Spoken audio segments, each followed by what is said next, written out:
Telugu Desam party కేంద్ర కార్యాలయం నుంచి ఇవాళ ఈ మీడియా సమావేశంలో పాల్గొంటూ మీడియా మిత్రులందరికీ కూడా శుభాకాంక్షలను తెలియజేస్తా ఉన్నాను. ఈరోజు ఈ మీడియా సమావేశంలో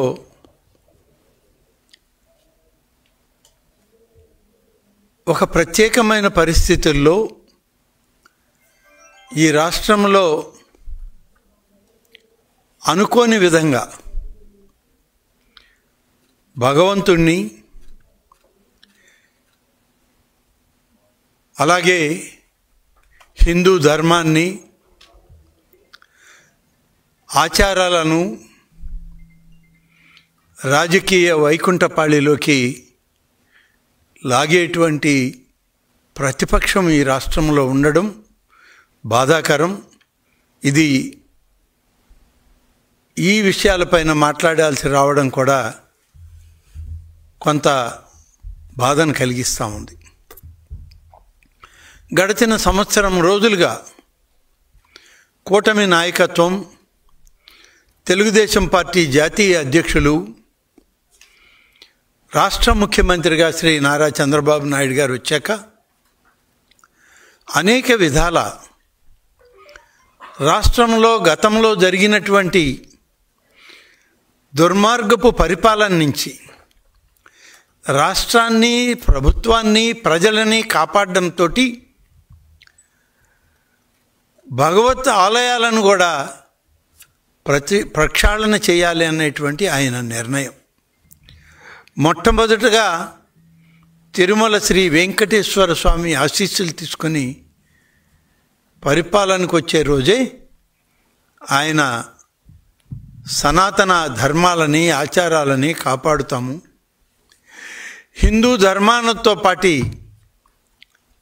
అన్ని మతస్థులను కూడా గౌరవిస్తాం మేము అని చెప్పేటువంటి కార్యక్రమం చేశాం.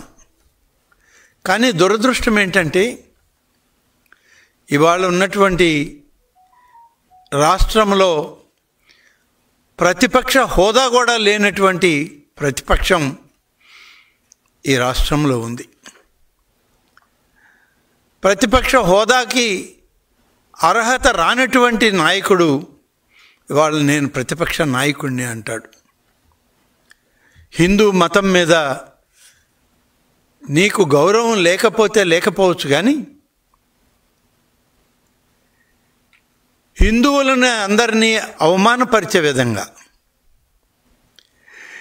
హిందువులు నిరంతరం ఆరాధించేటువంటి ఆలయాల మీద నీ రాజకీయ క్రీడని నడపాలని చూసేటువంటి నీ విధానం ఇవాళ బాధాకరంగా ఉంది. ఒక విషయం మాత్రం ఇక్కడ చెప్పాలి. ఇప్పటికి అనేక దఫాలుగా మీరు చేసినటువంటి నింద ఆరోపణల్లో కేవలం దేవాలయాల మీద, దేవాదాయ శాఖ పైన, దేవాలయ పాలక మండళ్ల మీద నిరంతరం మీరు విమర్శలు కొనసాగిస్తూనే ఉన్నారు. మరొక ఆలోచన చేయడం లేదు. ఎందుకంటే ఈ రాష్ట్రంలో అన్ని విధాల ఆధ్యాత్మికమైనటువంటి ఈ ఆలయాల పట్ల, ముఖ్యంగా హిందువులు నిరంతరం కొలిచేటువంటి దేవుళ్ళ పట్ల, దేవాలయాల పట్ల, ఆ యొక్క ఆగమ శాస్త్రాల పట్ల ఇవాళ ఈ ప్రభుత్వం ప్రత్యేక దృష్టి సారించింది. ఇది ప్రతి ఒక్కరూ గమనించారు. రాష్ట్ర ప్రజలందరూ చాలా గొప్పగా ఇవాళ ఈ ప్రభుత్వాన్ని మాట్లాడుతూ ఉన్నారు. ఇంత ఆధ్యాత్మికతని పెంపొందించేటువంటి, హిందుత్వాన్ని ప్రచారం చేసేటువంటి, సనాతన ధర్మాలు, ఆచారాలకు కట్టుబడినటువంటి విధానాలు గత ప్రభుత్వంలో లేవు. ఈ ప్రభుత్వంలో ఇప్పటికే ప్రారంభించి 9 మాసాల్లోనే అనేక విధాలుగా ఆలయాలను ప్రక్షాళన చేసినటువంటి ప్రభుత్వం ఇది. నాయకుడిగా ముఖ్యమంత్రి చంద్రబాబు నాయుడు గారిని ఇవాళ ప్రతి ఒక్కరూ కూడా గుర్తు చేసుకునేటువంటి పరిస్థితి. అందుకనేనేమో ప్రతిపక్షం దేవాదాయ శాఖ పట్ల, ఈ యొక్క ఆచార వ్యవహారాల పట్ల, నిత్యం జరిగేటువంటి ధూపదీప నైవేద్యాల పట్ల, మరి ఆధ్యాత్మికత ఉట్టిపడేటువంటి కైంకర్యాల పట్ల ఒక ద్వేషభావాన్ని ఇవాళ రాష్ట్రంలో ఉన్నటువంటి వైఎస్ఆర్ పార్టీ నాయకులు పైనుంచి కింద వరకు, ఆ పార్టీ అధ్యక్షుడి నుంచి కింది స్థాయి కార్యకర్త వరకు ఇవాళ దుర్మార్గమైనటువంటి పద్ధతిలో ఈ వ్యవస్థని నిరంతరం విమర్శల పాలు చేయడానికి ఒక ప్రయత్నం జరుగుతూ ఉంది.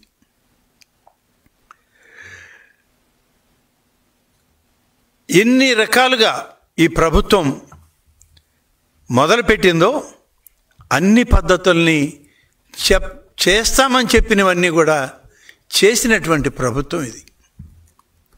అందుకే ఈ సందర్భంలో ఒక్క వాక్యం మాత్రం చెప్పాల్సిన అవసరం ఉంది. వైఎస్ఆర్ కాంగ్రెస్ పార్టీ నాయకుడైనటువంటి జగన్మోహన్ రెడ్డిని, ఆయన అనుచర గణాన్ని దేవుడు క్షమించడు. కలియుగ దైవమైనటువంటి శ్రీ వెంకటేశ్వర స్వామి సన్నిధిలో నువ్వు వైకుంఠం పైనే విషం జిమ్మేటువంటి పరిస్థితులు, జరగనివి జరిగినట్లుగా నీ మీడియాలో, నీ బులుగు మీడియాలో వివిధ రకాలుగా ప్రచారం చేస్తే ప్రజలు నమ్ముతారనేటువంటి ఒక తప్పుడు ఆలోచనని, మార్గాన్ని ఎంచుకున్నారు మీరు. ఇది కొనసాగదు అని చెప్పి చెప్పాల్సినటువంటి అవసరం ఉంది. అందుకని ఈరోజు అనేక దఫాలు గతంలో కూడా చెప్పాము, ఎక్కడికక్కడ చెప్తూనే వస్తున్నాం. కానీ ఇవాళ వైఎస్ఆర్ పార్టీ నాయకులకి ఇవి ఎన్ని చెప్పినా వాళ్ళ తలకి ఎక్కడం లేదు. తప్పక ఇవాళ మళ్ళీ కేంద్ర పార్టీ కార్యాలయం నుంచే మీకు జవాబు చెప్పాలి అని చెప్పి చేసేటువంటి ప్రయత్నం ఇవాళ మొదలుపెట్టాను. దాదాపుగా 4.5 దశాబ్దాల రాజకీయ జీవితం ఉన్నది. అనేక మంది ముఖ్యమంత్రులతో పనిచేసినటువంటి వ్యవస్థలో ఉన్నటువంటి వ్యక్తిని నేను. కానీ దుర్మార్గం ఈరోజు ఇటువంటి ప్రతిపక్షంకి సాక్షాత్తు వైకుంఠవాసి మీద జరిగే దుష్ప్రచారం మీద జవాబు చెప్పుకోవాల్సి రావడం అనేదే నాకు బాధగా ఉంది. ఎప్పుడు చూడలేదు ఎలాంటి ప్రతిపక్షాన్ని. మేము అధికార పక్షంలో ఉన్నాం, ప్రతిపక్షాల్లో ఉన్నాం, కానీ నిరంతరం 5.5 కోట్ల ఆంధ్రులను పూజించేటువంటి దైవం మీద ఇవాళ ప్రతిపక్షాలు చేసే ఆరోపణలకి సమాధానం చెప్పాల్సిన పరిస్థితి. కానీ ఇటువంటి ప్రతిపక్షం ఉండడం బాధాకరం. రాజకీయ ప్రయోజనాల కోసం, నీ స్వార్థ రాజకీయం కోసం, కేవలం నీ రాజకీయ పార్టీ మనుగడను కాపాడుకోవడం కోసం ఇవాళ దేవుడిని సైతం నువ్వు వదిలిపెట్టకుండా ఒక సైకోలాగా ఇవాళ ఆనందం పొందడానికి దేవుణ్ణి కూడా దూషించే పరిస్థితి వచ్చింది మీకు. ఇవాళ రాజకీయంగా నువ్వు మాట్లాడు, ఎన్ని రకాలుగా అయినా మాట్లాడతాం, చెప్తాం.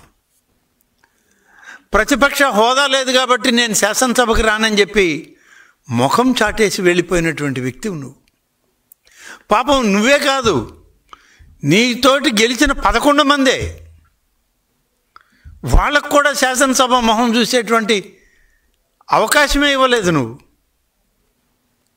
11 మంది శాసనసభ్యులు, అందులో సగానికి సగం పైగా ఇవాళ సెంట్రల్ జైళ్లలో మగ్గిపోతున్నారు వాళ్ళు. నీ గత పాపాలకి ఇవాళ వాళ్లే నిదర్శనం. ఆ జైలు గోడల మధ్య నలిగిపోతున్నటువంటి వాళ్ళని చూస్తే నీ పాపాల ఫలితం ఇవాళ అనుభవించే పరిస్థితి. అదేవిధంగా ఇవాళ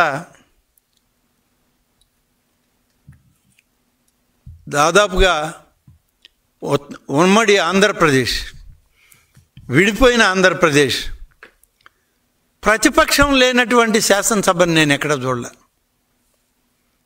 ఇవాళ ఈ శాసనసభనే చూస్తున్నా. 10 మంది ఉన్నా కూడా ఒక్కరున్నా వచ్చిన పార్టీలు చాలా ఉన్నాయి. ఒక్కరున్నా సరే శాసనసభకి వచ్చే పార్టీలు గతంలో చూశాను నేను. కానీ ఈరోజు 10 మంది ఉన్నారు కాబట్టి నేను రాననేటువంటి పరిస్థితి. ఇది నీ రాజకీయ పరిణితి. ఎక్కడ చూసినా అరాచకం, దురదృష్టకరం. ఈ అరాచకాన్ని, దుర్వినియోగాన్ని, దోపిడీని ఇవాళ ప్రభుత్వాల్లో ఎదుర్కొనే పరిస్థితి లేక నువ్వు శాసనసభని పక్కదారి పట్టించే ప్రయత్నం చేస్తున్నావు.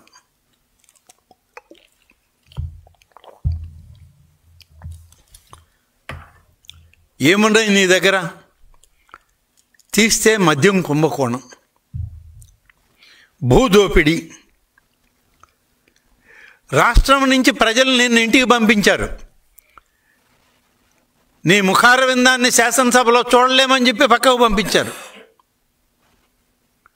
రాష్ట్ర ప్రజలే పంపించారంటే నీ సొంత నియోజకవర్గం పులివెందుల్లో కూడా నీకు స్థానం లేదని చెప్పకనే చెప్పారు. పులివెందుల ప్రజలు తప్పు చేశారంటావే కానీ నేను ఏదో పొరపాటు చేస్తే నన్ను ప్రజాస్వామ్యంలో పక్కన పెట్టారు నా ప్రజలని నువ్వు ఒప్పుకోవటంలే. ఈ రోజుకి నువ్వు ఒప్పుకోవట్లే. ప్రజలు తప్పు చేశారు, వ్యవస్థలు తప్పు చేశాయని అంటున్నావు. ఇది ఎక్కడి విధానం అని అడుగుతున్నావు. ఎక్కడ చూసినా అరాచకాలు, దోపిడీ, అవినీతి, ఇవన్నిటినీ ప్రజల మనసుల్లో నుంచి తుడిచివేయడానికి కొత్తగా ఒక డైవర్షన్ పాలిటిక్స్ మొదలుపెట్టావు. నీది ఇప్పుడే కాదు, ఎప్పుడూ డైవర్షన్ పాలిటిక్స్ అనేది. నీ మీదకి నేరుగా ఏదైనా ఒక ఆరోపణ వచ్చినా ఎదుర్కొనేటువంటి ఆత్మస్థైర్యం నీకు లేదు. డైవర్షన్ పాలిటిక్స్తో ఇవాళ అందరి మనసుల్లోంచి ఒక్కసారిగా నిన్ను మర్చిపోవాలంటే ఏం చేయాలి అంటే, దైవాన్ని దూషిస్తే, దైవ కార్యక్రమాల మీద బురద జల్లితే అందరూ ఆ వైపు చూస్తారు, నా వైపు చూడకుండా అనేటువంటి తప్పుడు ఆలోచన ఇది. అందుకనే ఇవాళ ఈ యొక్క దైవ దూషణ పట్ల నువ్వు ఆకర్షితుడు అయ్యావు. దాని పక్కనే, దానివైపే నువ్వు మాట్లాడుతున్నావు. ఇవాళ మేము ఏం తప్పు చేశాం? మా ప్రభుత్వం అధికారంలోకి వచ్చిన తర్వాత మొట్టమొదటి రోజే నిర్ణయం తీసుకున్నాం, మేము చెప్పిన కార్యక్రమాలు చేయాలని. 95% మా మేనిఫెస్టోలో ఉన్నటువంటి అన్ని విషయాలని పూర్తి చేశాం. మేము చెప్పినటువంటి ఆలయాల ప్రక్షాళనలో భాగంగా హిందూ ధర్మ పరిరక్షణ బోర్డుని వేస్తామన్నాం. ఇటీవలనే దాసరి శ్రీనివాసులు గారు, రిటైర్డ్ సీనియర్ ఐఏఎస్ అధికారి, వారిని అధ్యక్షతగా పెట్టి ఆ బోర్డుని నామినేట్ చేసి ఇటీవలే ఆదేశాలు ఇవ్వడం జరిగింది. జీవోలు కూడా విడుదలైనవి. అలాగే 50,000 ఆదాయం పైన ఉన్న ఆలయాల్లో పనిచేస్తున్నటువంటి అర్చకులకి గతంలో 10,000 రూపాయలే వాళ్ళకి పారితోషికం ఉంటే దాన్ని 15,000 రూపాయలు పారితోషికంగా ఆనాడు మేము ఎన్నికల్లో ప్రకటించాం. వచ్చిన తర్వాత 15,000 రూపాయల పారితోషికాన్ని ఆ యొక్క అర్చకులకి ఇస్తూ జీవోను విడుదల చేయడం జరిగింది. ఇవాళ వాళ్ళకందరికీ వాళ్ళ బ్యాంక్ అకౌంట్లకి 15,000 రూపాయలని పంపించడం జరుగుతుంది. 50,000కు తక్కువ ఉన్నటువంటి ఆలయాల్లో నిరంతరం పూజా కైంకర్యాలు జరగాలి అని అంటే జీతభత్యాలు సరిపోక ఆయా ప్రాంతాల్లో అర్చకులు పూజలు చేయడం లేదని తెలిసి ధూపదీప నైవేద్యం అనేటువంటి ఒక పథకం, ఈ పథకాన్ని ప్రారంభించాం. ఇది ఎవరో చేసింది కాదు. గతంలో ముఖ్యమంత్రిగా ఉన్నప్పుడు ఇప్పటి ముఖ్యమంత్రి అయినటువంటి శ్రీ నారా చంద్రబాబు నాయుడు గారే ధూపదీప నైవేద్యాల కింద 2,500 రూపాయలు పారితోషికం మొదలుపెట్టాం.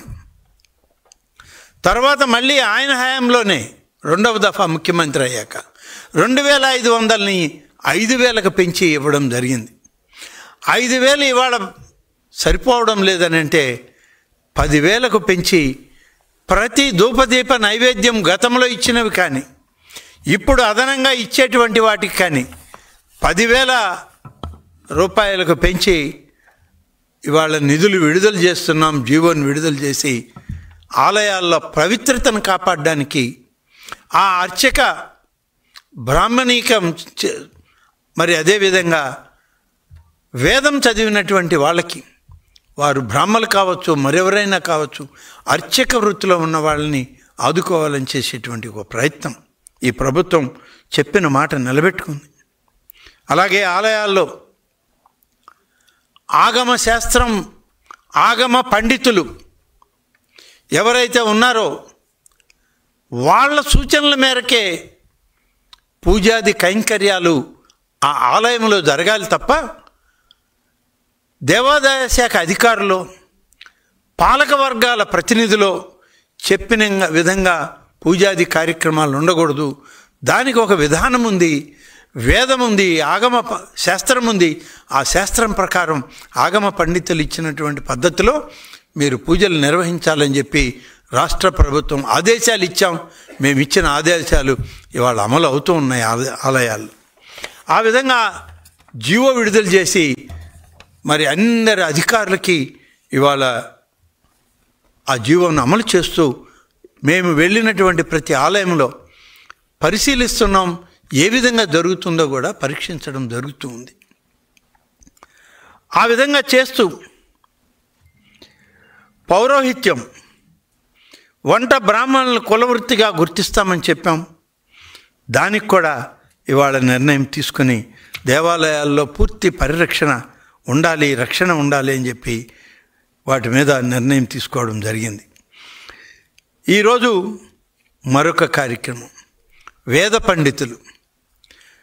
పండితులు వేదం అభ్యాసం చేసి వేదంలో వాళ్ళు ఉత్తీర్ణులు అయ్యాక మాకు ఏ రకమైనటువంటి ఆదాయ వనరులు లేవు, మేము ఎక్కడా కూడా మేము ఈ యొక్క వేద పండితులుగా మేము రోజువారీ కార్యక్రమాల్లో మేము ఉద్యోగాలు కానీ మా యొక్క ఆర్థిక స్తోమతను పెంచుకునే కార్యక్రమాల్లో లేవంటే వేద పండితులకి ఎప్పుడూ లేనటువంటి విధంగా 3 సంవత్సరాలు వారు పాస్ అయిన తరువాత 3 సంవత్సరాల కాలం నెలకు 3,000 రూపాయల లెక్కన సంభావన ఇవ్వడానికి జీవో విడుదల చేస్తే మాకు 600 అప్లికేషన్లు వచ్చాయి. 599 అప్లికేషన్లని మేము వాళ్ళు అర్హులుగా గుర్తించి 599 మందికి నెలకు 3,000 రూపాయల లెక్కన 3 సంవత్సరాల పాటు సంభావన కింద వాళ్ళ బ్యాంక్ అకౌంట్లకి ఇవాళ విడుదల చేస్తూ ఉన్నాం. ఈ విధమైనటువంటి ప్రక్షాళన కార్యక్రమాల్లో అనేక విధాలుగా ఈరోజు చేయడం జరుగుతూ ఉంది. అలాగే ఇవాళ ఆలయాల్లో పాలక వర్గాలను వేసేటప్పుడు అనేక రకాల ప్రజాస్వామ్య విధానంలో, రాజ్యాంగ విధానంలో రిజర్వేషన్లు పాటించాల్సిన అవసరం ఉంది. ఈ రిజర్వేషన్ల ప్రక్రియలోకి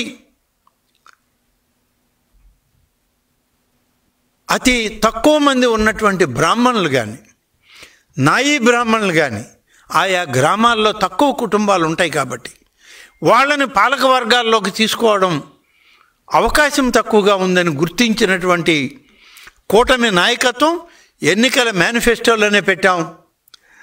కూటమి నాయకత్వం అధికారంలోకి వచ్చిన వెంటనే బ్రాహ్మణులను, నాయీ బ్రాహ్మణులను ఇద్దరికీ ప్రతి పాలక వర్గంలో కూడా మేము సభ్యులుగా ఉండే విధంగా మేము ఏర్పాటు చేస్తామన్నాం. జీవో విడుదల చేశాం. గతంలో 7 మంది ఉంటే దాన్ని 9 చేశాం. 9 ఉన్నటువంటి ఆలయాలను 11 చేశాం. 11 ఉన్న ఆలయాలని 13 చేశాం. 13 ఉన్న ఆలయాలని 15 చేశాం. ఈ విధంగా ఇద్దరిని వాళ్ళకి కలుపుతూ మిగిలిన వాళ్ళతో పాటు ఈ ఇద్దరిని కంపల్సరీగా తప్పనిసరిగా వాళ్ళని ఎంపిక చేసుకోవాలి ప్రతి పాలక వర్గంలోని జీవో ఇచ్చి చట్టాన్నే సవరించాం. వట్టి జీవో ఇవ్వడం కాదు, ఒక మెమో ఇచ్చి సరిపెట్టడం కాదు. శాసనసభలో, శాసన మండలిలో దేవాదాయ శాఖ ప్రక్షాళనలో భాగంగా చట్టాన్ని మార్పు చేసి చట్టంలోనే దీన్ని రూపాంతరం చేసి మేము ఆదేశాలు ఇచ్చి ఆ చట్టాన్ని ఇవాళ అమలు చేస్తూ ఉన్నాం. ప్రతి ఆలయంలో ఇవాళ ఈ యొక్క రాజపత్రాన్ని మేము తీసుకొచ్చి శాసనసభలో చట్టం చేసినటువంటి ఈ పత్రం ద్వారా దీనిలో ప్రతి ఆలయం పాలక మండలిలో ఒక బ్రాహ్మలు, ఒక నాయీ బ్రాహ్మలు ఉండే విధంగా తీసుకురావడం జరిగింది. ఇది ప్రభుత్వం యొక్క విధానం. చెప్పిన మాట ప్రతి ఒక్కటి నెరవేర్చేటువంటి ఆలోచన. అదేవిధంగా ఇవాళ నాయీ బ్రాహ్మలు వాళ్ళకి పెద్దగా పారితోషికం రాదు. అన్ని ఆలయాల్లో వాళ్ళకి నాయీ బ్రాహ్మలకి ఆదాయం ఉండదు. కొన్ని మధ్య తరహా పెద్ద ఆలయాల్లో మాత్రం వాళ్ళు తలనీలాలు ఇచ్చేవాళ్ళు, మొక్కుబడులకు వచ్చేటువంటి వాళ్ళు కట్టేటువంటి టికెట్ వాళ్ళకే ఇచ్చిన కొంతమందికి 20,000 రూపాయలు కూడా రావడం లేదు ఆదాయం. మరి అటువంటి వాళ్ళని కూడా గుర్తు చేసుకొని చంద్రబాబు నాయుడు గారు ఆలోచన మేరకు తక్కువ వచ్చినా సరే ప్రతి నాయీ బ్రాహ్మణులు ఆలయాల్లో తలనీలాలు ఇచ్చేటువంటి క్షౌర వృత్తి చేసేటువంటి వాళ్ళకి 25,000 రూపాయలు కనీస పారితోషికం ఉండాలని చెప్పి ఆ యొక్క ఆదేశం ఇచ్చాం. దీనికి నిధులు సమకూరుస్తున్నాం. ఆదాయ వనరులుండి ఇచ్చే ఆలయాల్లో ఇచ్చినా కొన్ని ఆదాయ వనరులు లేని ఆలయాల్లో ఉన్నటువంటి వాళ్ళకి రాష్ట్ర ప్రభుత్వం దేవాదాయ శాఖ నుంచి వాళ్ళకి ఎంతమంది ఉంటే అంతమందికి వచ్చేటువంటి ఆదాయాన్ని 25,000కు పెంచడానికి ఇవాళ మా ప్రయత్నం చేసి నిధులు విడుదల చేస్తా ఉన్నాం. కాబట్టి ఇన్ని విధాలుగా చెప్పిన ప్రతి కార్యక్రమాన్ని నెరవేరుస్తూ ఇవాళ దేవాదాయ శాఖలో గతంలో చంద్రబాబు నాయుడు గారు ముఖ్యమంత్రిగా ఉన్నప్పుడు ఉమ్మడి ఆంధ్రప్రదేశ్లో, విడిపోయిన ఆంధ్రప్రదేశ్లో అప్పుడు ఆయన మంజూరు చేసినటువంటి ఉద్యోగాలను కూడా భర్తీ చేయనటువంటి ప్రభుత్వం గతిన 5 సంవత్సరాలు నిలిచిపోయింది. ఈరోజు 500 ఖాళీలు ఉన్నాయి అనేక విభాగాల్లో మా శాఖలో. వీటన్నిటినీ భర్తీ చేయండి, భర్తీ చేసి దేవాదాయ శాఖని పటిష్టవంతమైనటువంటి శాఖగా దీన్ని రూపుదిద్దండి అని చెప్పి గౌరవ ముఖ్యమంత్రి గారు ఇచ్చిన ఆదేశాల మేరకు దాదాపుగా 500 మంది ఉన్నటువంటి ఖాళీలను భర్తీ చేయడానికి ఇవాళ మా శాఖ సంకల్పించింది. దీనికి తగ్గట్టుగా ఇవాళ నివేదికలను తయారు చేస్తున్నాం. ఇప్పటికే మాకు రాష్ట్ర ఫైనాన్స్ వాళ్ళు కానీ జిఏడి కానీ క్లియరెన్స్ ఇచ్చింది. త్వరలోనే వీటి నియామకాలకి ఆలోచన చేస్తాము, తప్పకుండా చేయడం జరుగుతుంది. ఇవాళ మేము అధికారంలోకి వచ్చాం.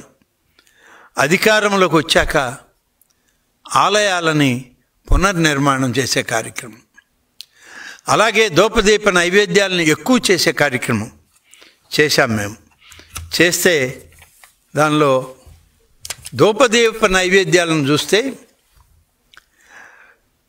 2015వ సంవత్సరం నుంచి అప్పుడు చంద్రబాబు నాయుడు గారు ముఖ్యమంత్రిగా 2,500 రూపాయలతో మొదలు పెడితే దోపదీప నైవేద్యం 5,000కి మళ్ళీ రెండోసారి ఆయనే పెంచాడు. ఇప్పుడు ఈ 5,000 రూపాయలని 10,000కు పెంచి 2004 జూన్ మాసం తర్వాత వచ్చినటువంటి కూటమి ప్రభుత్వంలో నిర్ణయం తీసుకొని దాదాపు 66,27,00,000 రూపాయలు సంవత్సరానికి మాకు అదనపు భారం పడుతున్నా ఈ ప్రభుత్వం పేద బ్రాహ్మణులకి పేద అర్చకులకి న్యాయం చేయాలనే ఉద్దేశంతో దాదాపుగా ఇందులో 5,211 మంది ఇవాళ దోపదీప నైవేద్యం తీసుకునే వాళ్ళు ఉన్నారు. ఇంకా కూడా అనేక ఆలయాల నుంచి మాకు అప్లికేషన్లు వస్తున్నాయి, పరిశీలనలు ఉన్నాయి. సెప్టెంబర్ మాసంలో ఈ పరిశీలన పూర్తి చేసి మరింత మందికి దోపదీప నైవేద్యాన్ని తీసుకురావాలనేది మా యొక్క ఆలోచన అని చెప్పి ఈ సందర్భంగా తెలియజేస్తా ఉన్నాను. అలాగే ఆలయ పునర్నిర్మాణ కార్యక్రమం, చాలా ఆలయాలు ఇవాళ పాడుబడిపోయాయి. గతంలో ఎవరో గ్రామంలో ఉన్నటువంటి పెద్ద మోతుబరి రైతులు, భూస్వాములు, జమీందారులు, ఆ ప్రాంతాల్లో ఉన్నటువంటి ధనికులు, రాజులు, ఇలాంటి వాళ్ళు ఎందరో ఆలయాలను నిర్మాణం చేశారు. దానికి వాళ్ళ ఆస్తులు కూడా ఇచ్చారు. కానీ ఇవాళ పాలన లేక, నిధులు సరిపోక ఆలయాలు పాడుబడిపోతున్నాయని చెప్పి గుర్తించింది ఇవాల్టి కూటమి ప్రభుత్వం. అందుకనే కామన్ గుడ్ ఫండ్ ఫండ్స్ నుంచి CGF అనేటువంటి ఒక హెడ్ కింద నిధులు మంజూరు చేయాలని చెప్పి ఈరోజు ఈ ప్రభుత్వం నిర్ణయం తీసుకుంది. ఆ ఆలయ నిర్మాణానికి ఎంతైతే ఎస్టిమేట్ వేస్తారో దేవాదాయ శాఖ అధికారులు, ఆ ఎస్టిమేట్కి అందులో రాయలసీమలో కానీ ఉత్తరాంధ్రలో 3 జిల్లాలు కానీ వెనుకబడిన ప్రాంతాలుగా గుర్తించి 20% నిధులు ఆ ప్రాంతం నుంచి ప్రజలు కానీ ఎవరైనా దాతలు ముందుకు వస్తే మిగిలిన 80% దేవాదాయ శాఖ నుంచి ఆలయ పునర్నిర్మాణ కార్యక్రమం చేయడానికి ఆదేశాలు ఇచ్చాం. అలాగే కోస్తాంధ్రలో 30% నిధులు ఎవరైతే దాతలు ముందుకు వస్తారో, ప్రజలు ముందుకు వస్తారో అటువంటి ఆలయాలకి 70% నిధులు దేవాదాయ శాఖ నుంచి ఇచ్చి వాటిని పునర్నిర్మాణం చేసే కార్యక్రమంలో ఇవాళ రాష్ట్ర ప్రభుత్వం పనిచేస్తూ ఉందని చెప్పి నీకు మేము మనవి చేస్తూ ఉన్నాను. ఈ 24 నుంచి 2 విడతల్లో 206 ఆలయాలకి ఇప్పటికే మేము కొత్తగా పనులు మొదలు పెట్టండి అని ఆదేశాలు ఇచ్చాం. మొత్తం మీద ఇది ఒక నిరంతర ప్రక్రియ. ఏదో ఒకరోజు జరిగేది, ఒకరోజు పూర్తయ్యేది కాదు. 2004లో మా ప్రభుత్వం వచ్చాక అనేక విజ్ఞప్తులు వచ్చాయి మాకు. గౌరవ ముఖ్యమంత్రి గారు పోయినటువంటి ప్రాంతాల్లో అనేక మా మంత్రులు పరిశీలనలో ఉన్నప్పుడు ఆ ఆలయాల యొక్క పరిస్థితులను గమనించి పునర్నిర్మాణం కావాలని ప్రజలు కోరితే ఆ ప్రణాళికలను తయారు చేస్తూ ఇవాళ 206 ఆలయాలకి మేము మంజూరులు ఇస్తూ వచ్చాం. ఇప్పుడు కూడా ఈ మాసంలో కూడా కొన్ని ఇచ్చాం. ఇప్పుడు దేవాదాయ శాఖలో గతంలో చంద్రబాబు నాయుడు గారు ముఖ్యమంత్రిగా ఉన్న ఈ 2 టర్ముల్లో ఉమ్మడి ఆంధ్రప్రదేశ్, విడిపోయిన ఆంధ్రప్రదేశ్ అప్పుడు 2 దఫాలుగా ఆయన మంజూరు చేసినవి ఆ తర్వాత వచ్చిన ప్రభుత్వం పక్కన పెట్టింది. ఒక్క పని పూర్తి చేయలేదు, మొదలు కాలేదు. ఇవాళ వాటన్నిటినీ కూడా పూర్తి చేసే బాధ్యత ఇవాళ మా ప్రభుత్వం మీదే ఉంది. వాటితోటి ఇవాళ మంజూరు ఇచ్చినటువంటి ఈ 206 పనులను కూడా తీసుకొని మొత్తం 377 పనులు ఈరోజు మొదలుపెట్టి పనులు జరుగుతూ ఉన్నాయి. ఒక 128 ఇటీవలే మంజూరు చేసిన ఆలయాలు మొదలు పెట్టడానికి వాళ్ళు అన్ని ప్రణాళికలు సిద్ధం చేసుకొని టెండర్లు పిలుస్తూ ఉన్నారు. వీటికి అన్నిటికీ దాదాపుగా 778 కోట్ల రూపాయలు ఖర్చు అవుతుంటే ఇప్పటికే పనులు పూర్తయ్యే వాటికి ఇవ్వాల్సిన బిల్లుల కింద 2,80,00,000 రూపాయలు విడుదల చేశాం. ఈ 778 కోట్ల రూపాయలతో ఆలయాల పునర్నిర్మాణ కార్యక్రమం చేస్తాం. తప్పకుండా వీటన్నిటిని పూర్తి చేయడానికి దేవాదాయ శాఖ అనేక విధాలుగా పనిచేస్తుంది. ఈ విధంగా ఒకవైపు ఆగమ విధానాలకు లోబడి సనాతన ధర్మాలని కాపాడుకోవాలి, హిందుత్వాన్ని మనం మరింత బలోపేతం చేయాలి అని ఈ ప్రభుత్వం అన్ని విధాలుగా ప్రయత్నం చేస్తూ ఉంటే, ఇవాళ ప్రపంచంలో ఉన్న హిందువులందరూ కొలిచేటువంటి ఆ దేవదేవుని మీద, ఆ పాలక వర్గాల మీద, ఆ పాలక వర్గాల కమిటీ అధ్యక్షుల మీద నిరంతర ఆరోపణలు. ఒకవైపేమో పశు సంపదను కోల్పోయామంటారు, మరొక వైపేమో సరిగా దర్శనాలు లేవంటారు, ప్రసాదాలు లేవంటారు. ఇవన్నీ ఎక్కడి నుంచి వచ్చిన పరంపర? మేము వచ్చిన తర్వాత జరిగినాయి కావు ఇవన్నీ. అయ్యా, గత పాలక వర్గానికి అధ్యక్షుడిగా ఉన్నటువంటి పెద్ద మనిషి కరుణాకర్ రెడ్డి, నువ్వు నాస్తికుడు అని ఆనాడే చెప్పారు అందరూ. నీకు దైవం మీద దృష్టి లేదు, కేవలం అధికారం ఉందని చెప్పే అహంకారంతో మీ నాయకులు నువ్వు పాలక వర్గాల పగ్గాలు చేపట్టి ఆ భగవంతుని యొక్క నిరంతర పూజాది కార్యక్రమాలని క్షీణింపజేయడానికే నువ్వు ఆనాడు పనిచేసావనేది ఇవాళ ప్రతి ఒక్కరూ నమ్మినటువంటి మాట. నీవు నీ కుటుంబం తిరుమల తిరుపతి దేవస్థానం యొక్క కార్యక్రమాల్లో ఏ విధంగా దోపిడీ చేశారో, దోపిడీకి గురయ్యాయో ఆ దేవస్థాన వ్యవహారాలన్నీ అందరికీ కళ్ళకు కట్టినట్టే కనపడ్డాయి.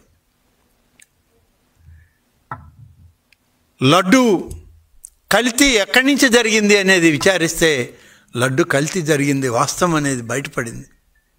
దాని మీద నివేదికలు వచ్చాయి, కమిషన్ల రిపోర్ట్లు వచ్చాయి, చర్యలు తీసుకుంటా ఉంది ప్రభుత్వం. సాక్షాత్తు ఎన్నికలకు ముందు 600 కోట్ల రూపాయలు తిరుమల దేవుని యొక్క డబ్బుతో కొత్త సత్రాలు కట్టాలని చెప్పి ఉన్న సత్రాలను పడగొట్టింది నువ్వే కదా. ఎన్నికలకి ఇంకా 4 మాసాలు ఉందనగా ఉన్న భవనాలను కూల్చి 600 కోట్ల రూపాయలతో టెండర్లు పిలిచావంటే నిజంగా భవనాలు నిర్మించడానికా, లేకుంటే ఆ కాంట్రాక్టర్ల దగ్గర కమిషన్లు కొట్టేయడానికా? ఇది అందరికీ తెలిసిన విషయమే. ప్రతి కార్యక్రమంలో మీ అవినీతి బయటపడుతూ ఉంది. ప్రతి దానిలో గత పరిపాలనలో జరిగినటువంటి తప్పుడు విధానాలన్నీ ఇవాళ ఆలయాల్లో బయటకు వస్తూ ఉంటే వాటిని సరిచేసేటువంటి ప్రయత్నంలో గడిచిన 12 మాసాలుగా నిరంతరం తలమునకలై ఎప్పటికప్పుడు గౌరవ ముఖ్యమంత్రి చంద్రబాబు నాయుడు గారి యొక్క సలహాలు సూచనలు తీసుకుంటూ ఒకవైపు ఈ రాష్ట్ర ప్రభుత్వాన్ని ఆర్థిక వ్యవస్థను గాడిలో పెట్టాలని చెప్పి నిరంతరం తప్పిస్తున్నటువంటి ఆయనకి మేము కూడా తోడై మరింత ఒత్తిడి చేస్తూ ఈ ఆలయాలని, ఈ ధర్మాన్ని కాపాడడానికి మాకు కూడా సూచనలు ఇవ్వండి, మమ్మల్ని నడిపించండి అని మేము కోరుతూ ముందుకు వస్తూ ఉంటే, ఒక్కటొకటిగా మేము చేసేటువంటి ప్రయత్నం చేస్తూ ఉంటే ఇవాళ హిందూ ఆలయాల మీద, హిందూ పాలక వర్గాల మీద, ఆలయాల కమిటీల మీద, కమిటీ చైర్మన్ల మీద నీ భాష, నువ్వు వాడేటువంటి పదజాలం దేన్ని సూచిస్తాయి? ఎందుకంత ఫ్రస్ట్రేషన్ మీకు? 5 సంవత్సరాలు ప్రజలు మాకు తీర్పిచ్చారని భుజాలు ఎగరేసుకొని దేవుణ్ణి కూడా దోచేసుకున్నారే. ఇవాళ అదే ప్రజలు మిమ్మల్ని ప్రతిపక్ష హోదా కూడా లేకుండా పక్కన పెట్టారు. ఇంకా మీకు విఘ్నత కలగలేదు, మీకు ఇంకా బుద్ధి రాలేదు, ఇంకా మీరు ఆలోచన శక్తి మీకు పెరగలేదు అని మీ చర్యల వల్లే బయటపడుతూ ఉంది. కాబట్టి ప్రజాస్వామ్య వ్యవస్థలో, భారత రాజ్యాంగంలో ప్రజలిచ్చిన తీర్పు ఇవాళ కూటమి నాయకత్వాన్ని, చంద్రబాబు నాయుడు గారి నాయకత్వాన్ని. కాబట్టి మీరు పదే ఆలయాలని, దేవుళ్ళని, దేవతలను, ఆధ్యాత్మికతను, సనాతన ధర్మాలను, హిందూ ధర్మాన్ని ప్రశ్నించి ప్రజల మనసుల్లో మరింత గాయం చేసే ప్రయత్నం చేయొద్దు. చాలా దఫాలు మీకు చెప్పాం, మీరు చేసిన ప్రతి ఆరోపణకి జవాబు చెప్పాం, కానీ మీరు ఇంకా మానుకోలేదు, మళ్ళీ అదే పద్ధతిలో ముందుకు వస్తున్నారు. కానీ నేను ఇవాళ ఈ రాష్ట్ర ప్రజానీకాన్ని కూడా ఈ సందర్భంగా కోరుకుంటా ఉన్నాను, విజ్ఞతతో ఆలోచించండి, మంచి కార్యక్రమాలను మీరు స్వాగతించండి. గత పరిపాలనలో జరిగిన దుర్మార్గపు పరిపాలనను దాటి మేము ఇవాళ సుపరిపాలన అందించే దిశలో భగవత్ ఆలయాలను కూడా చేరువ చేసే కార్యక్రమంలో ప్రతి ఆలయంలో IVRS సిస్టమ్ పెట్టి మీ యొక్క మనోభావాలకు అనుగుణంగా పరిపాలన ఆలయాల్లో కొనసాగాలని, ప్రసాదాలు మొదలుకొని, మీరు కొనే టిక్కెట్ల మొదలుకొని, మీ దర్శనాల దగ్గర నుంచి, మీ పూజ అర్చకుల దగ్గర మీరు చేయించే పూజల దగ్గర నుంచి మీ యొక్క ఆలోచన ప్రకారమే మంచి అనిపించుకోవాలని చేసే తాపత్రయం ఈ కూటమి ప్రభుత్వాన్ని, మా దేవాదాయ శాఖలో పనిచేసేటువంటి మా అందరిది. మమ్మల్ని అదే దృష్టితో, అదే ఆలోచనతో ఇవాళ మా నాయకుడు చంద్రబాబు నాయుడు గారు నడిపిస్తూ ఉన్నారు ఈ ప్రభుత్వాన్ని. కాబట్టి ప్రజలు కూడా ఆలోచించండి. పదే ఇటువంటి ఆరోపణలు చేస్తే ప్రజలు నమ్ముతారనేటువంటి ఒక దుర్మార్గపు ఆలోచన ఇవాళ ప్రతిపక్షానిది, వైఎస్ఆర్ కాంగ్రెస్ పార్టీది, ఆ పార్టీ నాయకుడైన జగన్మోహన్ రెడ్డిది, ఆ పార్టీతో అంటగాగి దోపిడీలకి నాస్తికుడిగా పేరు పొందిన కరుణాకర్ రెడ్డిది. ఇవాళ మళ్ళీ ముందుకు వచ్చి దేవాలయాల గురించి మాట్లాడితే ప్రజల చేత్కరింపులు ఇంకా కూడా మీకు కొనసాగే విధంగా ప్రజలు కూడా ఆలోచించండి. ప్రజల మనోభావాలకు అనుగుణంగానే ఇవాళ ఈ రాష్ట్ర ప్రభుత్వం పనిచేస్తుంది. ముఖ్యమంత్రి గారి ఆలోచనతో మేమందరం అదే ఆలోచనతో ముందుకు పోతాం. దైవమే ఇవాళ మా ప్రభుత్వానికి తోడుగా ఉంది. ఆ దైవం యొక్క అంశమే ఇవాళ ముఖ్యమంత్రిగా ఈ ప్రభుత్వాన్ని నడిపిస్తుంది, ప్రజల దరి చేరుస్తుంది. ప్రజలకు సుపరిపాలన అందించడంలో ఈనాటి ప్రభుత్వం పూర్తిగా విజయవంతమై 5 సంవత్సరాల్లో గతంలో జరిగినటువంటి పరిపాలనకి విభిన్నంగా సుపరిపాలనని అందించడంలో 13 మాసాల్లో అనేక మార్పులు తెచ్చాం. చెప్పిన ప్రతి కార్యక్రమాన్ని నెరవేర్చి సూపర్ 6ని సూపర్ కార్యక్రమం కింద మేము మార్చాం. దీనికి రాబోయే రోజుల్లో మరింత సేవ చేసేటువంటి అవకాశం ఈ ప్రభుత్వానికి, ఈ పాలకవర్గానికి, మా ముఖ్యమంత్రి గారికి నిండు మనసుతో ఈ యొక్క ఆచార వ్యవహారాలను చూసే ప్రతి ఒక్కరు కూడా ఈ రాష్ట్ర ప్రజలందరినీ ఆశీర్వదించండి అని కోరుతూ సెలవు తీసుకుంటాను. Thank you.